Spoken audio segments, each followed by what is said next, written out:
Hello my dear friends, how are you. आजपासून आपण एक न्यू आणि खूप इंटरेस्टिंग चॅप्टर शिकणार आहोत, जो आहे आपल्या सिलेबसचा सेकंड चॅप्टर, ज्याचं नाव आहे सिस्टमॅटिक्स इन लिव्हिंग ऑर्गॅनिझम. तर फर्स्ट चॅप्टर जो आहे आपण खूप चांगल्या तऱ्हेनं तो समजून घेतला, डिटेलमध्ये तो समजून घेतला. आता हा जो फर्स्ट चॅप्टर जर तुमचा मिस झाला असेल तर याची सगळी प्लेलिस्ट बनवलेली आहे आणि त्या प्लेलिस्टमध्ये सगळे व्हिडिओ लेक्चर टाकलेले आहेत आणि प्लेलिस्ट क्लास वाईज आहे आणि चॅप्टर वाईज ही प्लेलिस्ट बनवलेली आहे. तर तुम्ही जाऊन तिथे ते व्हिडिओ लेक्चर्स बघा आणि चॅनल जरूर सबस्क्राईब करा. तर आजपासून आपण हा एक न्यू चॅप्टर स्टार्ट करू आणि जो खूप इंटरेस्टिंग आणि खूप इझी चॅप्टर आहे. आणि या चॅप्टरचा आपण आणि येणाऱ्या आणखीन काही दोन चॅप्टरचा जर आपण स्टडी केला तर या पृथ्वीवरती जेवढे लिव्हिंग ऑर्गॅनिझम आहेत त्या सगळ्यांचा आपण स्टडी करू शकणार आहोत.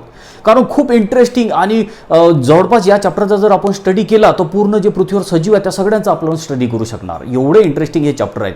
त्यामुळे एकदम कॉन्सन्ट्रेशननं, एकदम ओपन माइंडेडनी हे सगळे जे आहे चॅप्टर याचा तुम्ही स्टडी करा आणि सोबतच नोटबुक ठेवा आणि जिथे काही तुम्हाला पॉईंट वाटले ते पॉईंट तुम्ही नोट करत चला आणि जिथे आवश्यकता वाटली तिथे तुम्ही व्हिडिओ पॉज करून ते पॉईंट लिहा व्यवस्थित आणि पूर्णपणे लक्षात ठेवा. आणि सोबतच तुम्ही ऑब्जेक्टिव्हची जी तयारी आहे ती ऑब्जेक्टिव्हची तयारी पण सुरू करा, जेणेकरून तुम्हाला नीटमध्ये CETमध्ये ते ऑब्जेक्टिव्ह क्वेश्चन जे तुम्ही सॉल्व करणार त्याची भरपूर सारी प्रॅक्टिस होईल आणि तुम्हाला ती ज्या येणाऱ्या ज्या एक्झाम आहेत त्या इझी जाणार असतील.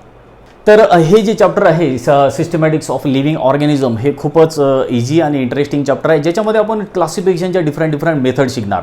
आणि मी तुम्हाला आधी सांगितलं की जसं की या चॅप्टरमध्ये आपण शिकणार की जे पृथ्वीवरती जे डिफरंट लिव्हिंग ऑर्गॅनिझम आहेत, प्लांट असो ॲनिमल असो, त्यांचं कशा तऱ्हेनं क्लासिफिकेशन केलं गेलेलं आहे ते क्लासिफिकेशनचं या चॅप्टरमध्ये आपल्याला स्टडी करायचं आहे. बघा, आधी हे जे क्लासिफिकेशन आहे हे आजचंच नाही, आपण हजारो लाखो वर्षापासून हे क्लासिफिकेशन करत आलेलं आहे. कारण आपल्या आजूबाजूला आपण बघतो तेव्हा खूप ट्रिमेंडस प्रमाणात लिव्हिंग ऑर्गॅनिझम आपल्याला दिसतात. हजारो करोडचे लिव्हिंग ऑर्गॅनिझम आपल्याला दिसतात, कितीतरी प्लॅन्ट दिसतात, कितीतरी ॲनिमल्स आपल्या आजूबाजूला दिसतात.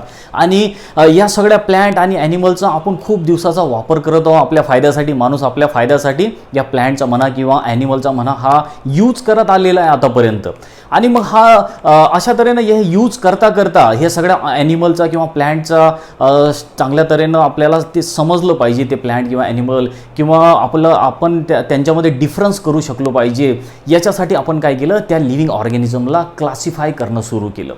त्यामुळे मग काय झालं की हळूहळू माणूस जो आहे या लिव्हिंग ऑर्गॅनिझमला क्लासिफाय करणं सुरू केलं त्यांनी. आणि मग बायोलॉजीची एक नवीन ब्रांच तयार झाली, ज्याला सिस्टमॅटिक्स असं म्हटलं जातं किंवा ज्याला क्लासिफिकेशन असं म्हटलं जातं. म्हणजे सोपं आहे, मराठीत त्याला आपण वर्गीकरण म्हणतो. कारण आपल्या फायद्यासाठी, माणसांनी आपल्या स्वतःच्या फायद्यासाठी या लिव्हिंग ऑर्गॅनिझमचं क्लासिफिकेशन करणं सुरू केलं. आणि मग त्याच्यातूनच सिस्टमॅटिक किंवा क्लासिफिकेशन ही बायोलॉजीची एक ब्रांच सुरू झाली. आणि हे जे क्लासिफिकेशन आहे हे काही आताचं नाही आहे, याला हजारो वर्षापासून माणसाने ही क्लासिफिकेशन सुरू केलेलं आहे. या लिव्हिंग ऑर्गॅनिझमचं, प्लॅन्ट असो की ॲनिमल असो, याचं क्लासिफिकेशन सुरूच आहे. आणि हे खूप जुनं सायन्स आहे. तुम्हाला माहीत असेल की आपल्या जुने जे काही ग्रंथ आहेत इंडियन कल्चरमध्ये किंवा आपले जे जैन ग्रंथ आहेत किंवा जे रोमन कल्चर आहे किंवा जे ग्रीक कल्चर आहे त्याच्यामध्ये पण आपल्याला हजारो वर्षाच्या अगोदर पण क्लासिफिकेशन केलेलं दिसते. आपल्या इंडियन ग्रंथात जे जुने पुराणे जे ग्रंथ आहेत आपले, जसं की फॉर एक्झाम्पल काही जैन असे ग्रंथ आहेत जैन लोकांचे, त्याच्यामध्ये पण आपल्याला असं क्लासिफिकेशनचे मेथड केलेले आपल्याला दिसतात. तर हे क्लासिफिकेशनचं जे सिस्टम आहे हे खूप जुनी सिस्टम आहे.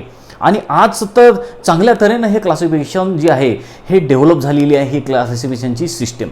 तर आतापर्यंत आपण बघितलं, याचं हे इंट्रोडक्शन बघितलं समजा की क्लासिफिकेशन आपण कशासाठी करतो वगैरे. तर बघा, क्लासिफिकेशन करण्याचे आपल्याला काही फायदे पण असतात. जसं आपण क्लासिफिकेशन केलं तर आपल्याला खूप गोष्टी ज्या आहेत त्या सोप्या होतात, इझी होतात. एखादा लिव्हिंग ऑर्गॅनिझम असेल, प्लॅन्ट असेल, ॲनिमल असेल, त्याचा आपण चांगल्या तऱ्हेनं स्टडी करू शकतो, त्याला समजून घेऊ शकतो क्लासिफिकेशन केलेलं असलं तर. आणि हे जे क्लासिफिकेशनची हे जे सिस्टम आपण वापरतो हे नुसतं आपल्या सायन्समध्ये किंवा बायोलॉजी पुरतंच आपल्या मर्यादित नाही आहे. का आपल्या जीवनामध्ये पण आपण क्लासिफिकेशन करतो. तर क्लासिफिकेशन का बरं करतो आपण कोणत्याही गोष्टीचं?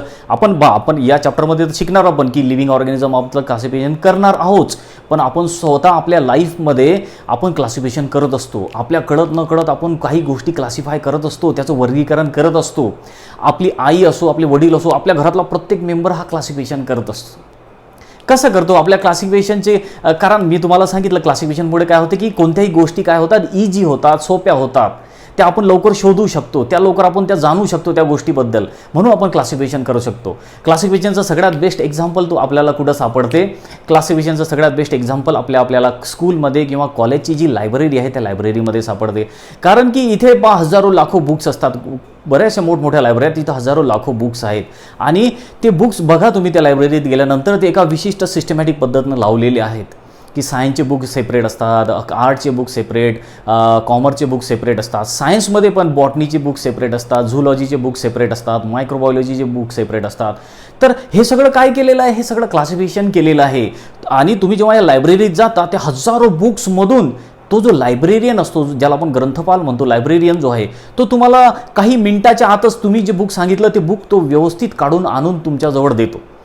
वास्तविक पाहता आपल्याला ते पॉसिबल होणार नाही आपण जर त्या लायब्ररीत बुक शोधायला गेलो, पण ते लायब्रेरियन जो आहे तो ते काम व्यवस्थित करू शकतो. कारण त्यांनी काय केलेलं आहे, त्या लायब्रेरियननी तिथे क्लासिफिकेशन केलेलं आहे, त्या सगळ्या बुकचं क्लासिफिकेशन केलेलं आहे. त्यामुळे काय झालं की पाहिजे ते बुक पाहिजे तेव्हा आपण आणि एकदम कमी वेळेमध्ये ते बुक काढून आणू शकतो वाचायला, आपल्याला स्टडी करायला.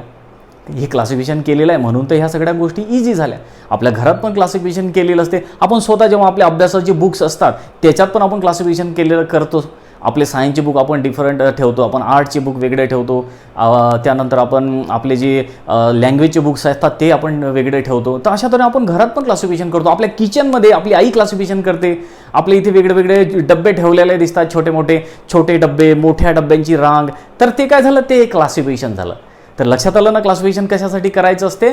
क्लासिफिकेशनचा मूळ जो पर्पज आहे त्याच्यामुळे गोष्टी ज्या आहेत त्या इझी होतात, त्या सोप्या होतात, आपण लिव्हिंग ऑर्गॅनिझमचा चांगल्या तऱ्हेनं स्टडी करू शकतो, म्हणून हे क्लासिफिकेशन केलेलं असते. आणि ही क्लासिफिकेशनची खूप जुनी अशी परंपरा आहे. खूप लोकांनी क्लासिफिकेशन करून ठेवलं. आणि आपल्या सायन्समध्ये तर ते 2-3 हजार वर्षाच्या अगोदरची चांगली परंपरा आहे क्लासिफिकेशन करायची. सगळ्यात आधी क्लासिफिकेशन आपल्याला केलेलं दिसते ते म्हणजे ॲरिस्टॉटल या सायंटिस्टनी. त्यांचं नाव भले आपल्या या बुकमध्ये दिलेलं नसेल, पण तुम्ही इंटरेस्ट म्हणून लक्षात ठेवा, ॲरिस्टॉटलनी सगळ्यात आधी क्लासिफिकेशन केलेलं होतं.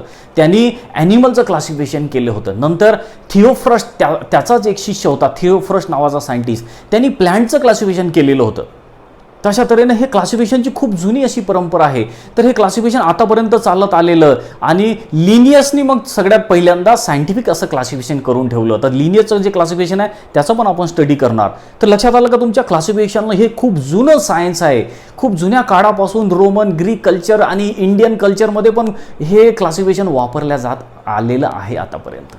तर आपल्या या बुकमध्ये आपण अशाच इंटरेस्टिंग माहिती घेणार या क्लासिफिकेशनबद्दलची. आणि सोबतच आपण हे जे सगळे लिव्हिंग ऑर्गॅनिझम आहेत त्यांना आपण क्लासिफाय केलेलं आहे, त्याचं आपण वर्गीकरण केलेलं आहे आणि त्याच्या अकॉर्डिंगली त्याचे डिफरंट किंगडम तयार झालेले आहेत. तर ते 5 किंगडम जे आहे क्लासिफिकेशनचं ते पण आपण आपल्या या चॅप्टरमध्ये शिकणार आहोत. ते 5 किंगडम क्लासिफिकेशन आपल्याला माहिती आहे ऑलरेडी. विटॅकरनी बनवलेलं ते kingdom Monera, Protista, kingdom fungi, Animalia, Plantae, ह्या सगळे 5 जे किंगडम आहेत याचा स्टडी आपण या चॅप्टरमध्ये करणार. तर येणारे आणखीन 2 चॅप्टर याच्यावरती सेपरेट आहेत, ॲनिमल आणि प्लॅन्ट किंगडमवरती. तर 3 किंगडमचा स्टडी आपल्याला या चॅप्टरमध्ये आहे, सेकंड चॅप्टरमध्ये. तर किंगडम मोनेरा, किंगडम फंजाय आणि किंगडम प्रोटिस्टा अशा 3 किंगडमचा स्टडी आपल्याला या चॅप्टरमध्ये करायचा आहे. तर हा सगळं आपण स्टडी तर करणार, हे सगळं क्लासिफिकेशन आपण जाणून तर घेणार, पण त्याच्या अगोदर काही टर्म आपल्या बुकमध्ये आलेल्या आहेत. तर त्या टर्म आपण आधी काही समजून घेऊ. जसं की फर्स्ट टर्म आपल्यासमोर दिसते ती म्हणजे सिस्टमॅटिक. ही जी टर्म आहे सिस्टमॅटिक, याचं जे डिस्क्रिप्शन आहे, याची जी डेफिनेशन आहे ती बुकमध्ये दिली आहे आणि मी ते बोर्डवर पण ती लिहिलेलं आहे सगळं. आणि सिस्टमॅटिक म्हणजे काय, साध्या भाषेमध्ये लक्षात ठेवा, म्हणजे क्लासिफिकेशन. सिस्टमॅटिक म्हणजे काय, क्लासिफिकेशन. आणि ही जी टर्म आहे सिस्टमॅटिक, ही सगळ्यात आधी ही सगळ्यात आधी ही टर्म सांगणारा सायंटिस्ट होता तो म्हणजे जी सिम्पसन किंवा जेराल्ड सिम्पसन यांनी 1961 मध्ये सिस्टमॅटिक ही टर्म आपल्याला दिली. तर हा एक अमेरिकन सायंटिस्ट होता, यांनी आपल्याला हे टर्म सांगितली. आणि या टर्ममध्ये काय म्हणतो हा सिस्टमॅटिक म्हणजे काय, तर सिस्टमॅटिकची डेफिनेशन आहे, it is the study of kinds and diversity of organisms and their comparative and evolutionary relationship. तर ही डेफिनेशन वाचून तुमच्या लक्षात येईल की सिस्टमॅटिक म्हणजे काय आहे. तर सिस्टमॅटिक म्हणजे काय, तर ही स्टडी आहे कशाची. सिस्टमॅटिक म्हणजे काय, स्टडी. कशाची स्टडी आहे, kinds and diversity of organisms. Living ऑर्गॅनिझममध्ये जी डायव्हर्सिटी आहे आणि लिव्हिंग ऑर्गॅनिझम जी वेगळ्या वेगळ्या प्रकारची लिव्हिंग ऑर्गॅनिझम आहेत त्या वेगळ्या वेगळ्या ऑर्गॅनिझमचा स्टडी आणि त्यांच्यामध्ये असलेल्या डायव्हर्सिटीचा स्टडी म्हणजे सिस्टमॅटिक. सोबतच आणखीन काय आहे, कंपॅरेटिव्ह अँड इव्हॉल्युशनरी रिलेशनशिपचा पण स्टडी याच्यामध्ये येतो. तर लिव्हिंग ऑर्गॅनिझमचा स्टडी करायचा आहेच, सोबत सोबत आपल्याला त्याचा कंपॅरेटिव्ह स्टडी करायचा आहे आणि त्यांच्यामध्ये असलेल्या इव्हॉल्युशनरी रिलेशनशिपचा पण स्टडी करायचा आहे. तर इव्हॉल्युशनरी रिलेशनशिप म्हणजे काय असतं की आपल्याला माहिती आहे की इव्हॉल्युशन म्हणजे, आता याच्यात इव्हॉल्युशनरी म्हणजे इव्हॉल्युशन हा वर्ड आलेला आहे. इव्हॉल्युशन म्हणजे काय की आपण हळूहळू सगळेजण या पृथ्वीवरती इव्हॉल्व झालेलं आहे. हे एकदमच सगळे ऑर्गॅनिझम, प्लांट असो की ॲनिमल असो, हे तयार झालेले नाहीत. फॉर एक्झाम्पल जसं की आपण जे आहे आपण मंकीपासून फॉर्म झालो. ह्युमन जो आहे हा ह्युमन मंकीपासून फॉर्म झाला. मंकी आणखीन कोणातरी पासून फॉर्म झालेला असेल, इव्हॉल्व झालेला असेल, है ना. म्हणजे या आपल्या सगळ्यांमध्ये काय आहे, आपल्या सगळ्यांमध्ये एक इव्हॉल्युशनरी रिलेशनशिप आहे. आपण एकमेकाचे नातेवाईक आहे. लक्षात आलं का तुमच्या? तर हे नाते हे जे इव्हॉल्युशनरी रिलेशनशिप आहे याचा पण स्टडी या सिस्टमॅटिक्समध्ये केल्या जातो. तर अशी ही डेफिनेशन आहे सिस्टमॅटिकची. तर सिस्टमॅटिकची डेफिनेशन चांगल्या तऱ्हेनं एकदम इझी आहे, तर ते चांगल्या तऱ्हेनं लक्षात ठेवा. जनरली डिस्क्रिप्शनमधून म्हणून तुम्हाला ते विचारले जाऊ शकते. त्यानंतर आणखीन एक पुढे जे टर्म आलेली आहे ती म्हणजे टॅक्झॉनॉमी. ह्या काही टर्म आलेल्या आहेत त्याचा आपण स्टडी करू. तर सेकंड जी टर्म आहे ती आहे टॅक्झॉनॉमी.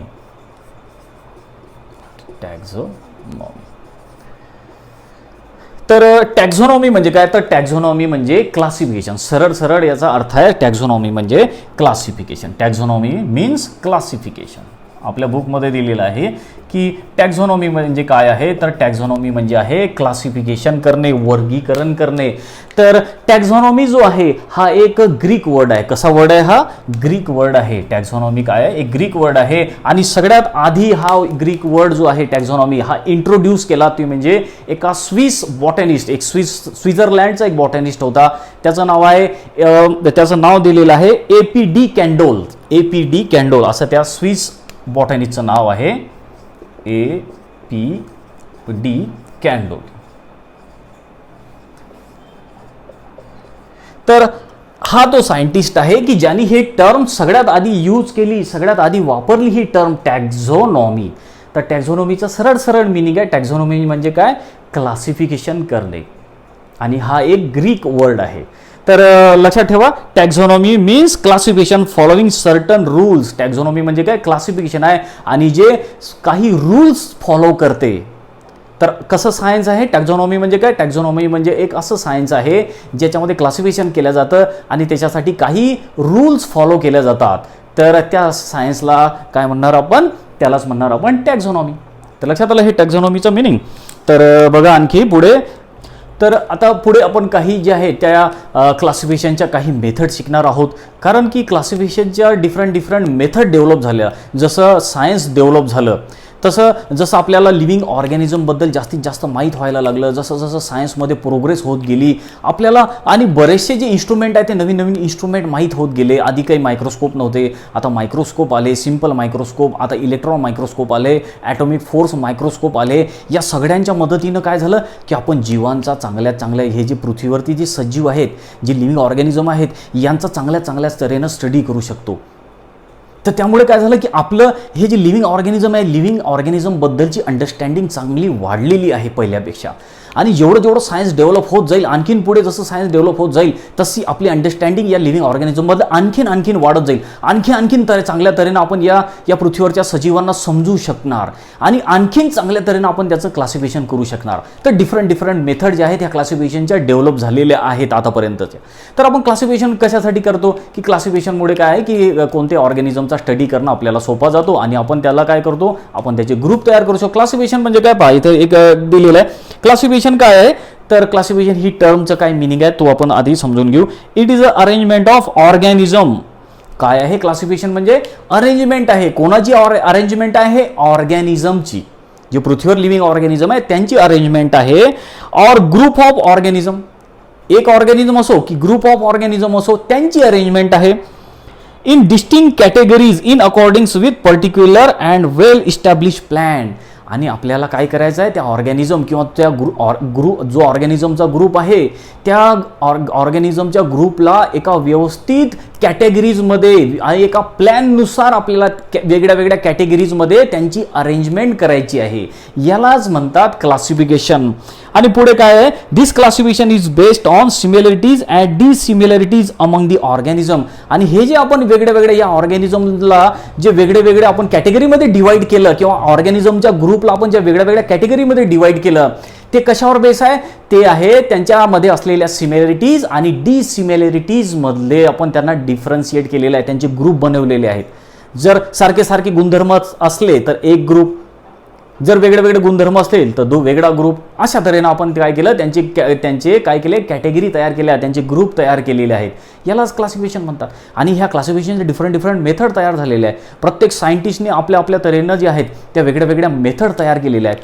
तर क्लासिफिकेशनच्या भरपूर साऱ्या अशा आज मेथड तयार झालेल्या आहेत. तर त्या मेथडचा आपण स्टडी करणार आहोत, की जसं की आर्टिफिशियल मेथड ऑफ क्लासिफिकेशन, नंतर natural method of classification, numerical taxonomy किंवा क्लासिफिकेशन मेथड, त्यानंतर आहे किमो टॅक्झॉनॉमी आहे, त्यानंतर आहे फायलोजेनेटिक सिस्टीम ऑफ क्लासिफिकेशन. अशा डिफरंट मेथड आहे क्लासिफिकेशन करायच्या. पहा कितीतरी मेथडनी आपण क्लासिफिकेशन करू शकतो ऑर्गॅनिझमचं.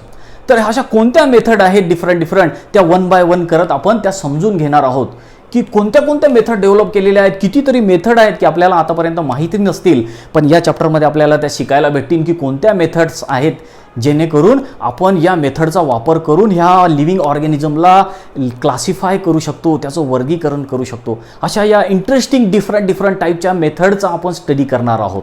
तर सगळ्यात पहिले आपण फर्स्ट मेथड घेऊ, जी सगळ्यात जुनी मेथड आहे क्लासिफिकेशनची, आणि ती आहे आर्टिफिशियल मेथड ऑफ क्लासिफिकेशन. तर ती सगळ्यात पहिले आपण समजून घेऊ. तर फर्स्ट मेथड आपण समजून घेऊ क्लासिफिकेशनची, ती आहे artificial method of classification. Artificial method of classification किंवा आर्टिफिशियल सिस्टीम ऑफ क्लासिफिकेशन, असे डिफरंट त्याला नाव आहेत बघा. तर आपल्या बुकमध्ये नुसतं दिलेलं आहे आर्टिफिशियल. तर आर्टिफिशियल सिस्टीम आहे क्लासिफिकेशनची. तर ही जी सिस्टम आहे खूप जुनी आहे, खूप दिवसापासून ही वापरण्यात आहे. जवळपास 200-300 वर्षापासून ही मेथड वापरात आहे आणि आतापर्यंत आपण ती वापरलेली आहे. पण आता याच्यामध्ये बदल झालेला आहे. तर काय आहे ही मेथड आणि या मेथडचा आपल्याला काय आतापर्यंत यूज आहे, काय सांगितलेलं आहे या मेथडमध्ये क्लासिफिकेशनच्या. तर बघा, ही जी आर्टिफिशियल मेथड आहे क्लासिफिकेशनची ही दिली आहे आपल्याला. ही कोण तयार केली ते आपण समजून घेऊ पहिले. ही मेथड तयार केली ती म्हणजे कार्ल लिनियस या सायंटिस्टनी. आपण लिनियसचं सगळ्यांनी नाव ऐकलेले आहे. कोणी तयार केलेली आहे? लिनियस, कार्ल लिनियस, जो एक स्वीडिश सायंटिस्ट होता. आपण त्याला फादर ऑफ क्लासिफिकेशन म्हणतो, लक्षात ठेवा. खूप मोठा सायंटिस्ट, खूप ग्रेट सायंटिस्ट. आणि यांनीच तर क्लासिफिकेशनची सुरुवात केली लिनियसनी, कार्ल लिनियसनी. याचं नाव आपण 8, 9, 10 मध्ये बऱ्याचदा ऐकलेलं आहे. तर लक्षात ठेवा, खूप इम्पॉर्टंट सायंटिस्ट आहे. यांनीच क्लासिफिकेशन सुरुवात केली, म्हणून याला फादर ऑफ क्लासिफिकेशन म्हटलं जातं. काय म्हटलं जातं याला? फादर ऑफ टॅक्झॉनॉमी और क्लासिफिकेशन. क्लासिफिकेशन,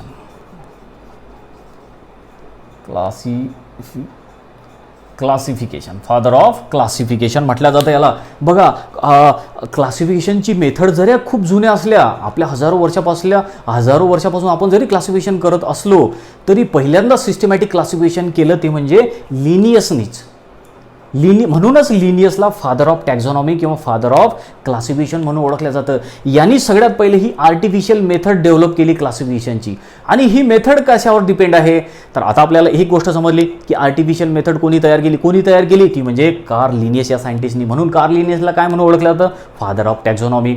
आता या मेथडमध्ये काय सांगितलेलं आहे, काय फीचर्स आहे या मेथडचे? तर बघा, ही जी मेथड आहे क्लासिफिकेशनची, तर ही जी मेथड आहे ही एक्सटर्नल फीचरवर डिपेंड होती किंवा एक्सटर्नल मॉर्फोलॉजीवर डिपेंड होती, किंवा याला म्हणतात ऑब्झर्वेबल फीचर्स, जे आपल्या डोळ्यानं आपण ऑब्झर्व करू शकतो. अशा ऑब्झर्वेबल फीचरवरती हे आर्टिफिशियल मेथड जी आहे ही डिपेंड होती. तर लक्षात आलं का की आर्टिफिशियल मेथड किंवा आर्टिफिशियल क्लासिफिकेशनची जी मेथड आहे ही कशावर डिपेंड आहे?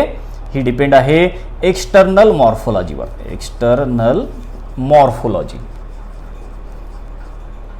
एक्सटर्नल मॉर्फोलॉजी और ऑब्झर्वेबल फीचर, जे फीचर्स आपण जे डोळ्यानं ऑब्झर्व करू शकतो किंवा जे जे एक्सटर्नल फीचर्स आहेत ते एक्सटर्नल फीचर पाहून आपण क्लासिफिकेशन करू शकतो.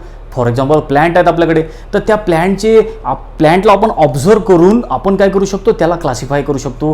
फॉर एक्झाम्पल प्लॅन्टचं हॅबिटॅट कसं आहे, त्यानंतर या प्लॅन्टचे जे कलर कसा आहे, त्याच्या लीफ जे आहे त्या लीफचा पॅटर्न कसा आहे, त्या लीफचा शेप कसा आहे, त्याच्या अकॉर्डिंग आपण प्लॅन्टला डिफरंट ग्रुपमध्ये डिवाईड करू शकतो. म्हणजे आपण डिवायडेशन केलं की नाही आपण, म्हणजे क्लासिफिकेशन केलं की नाही प्लॅन्टचं किंवा ॲनिमलचं म्हणा.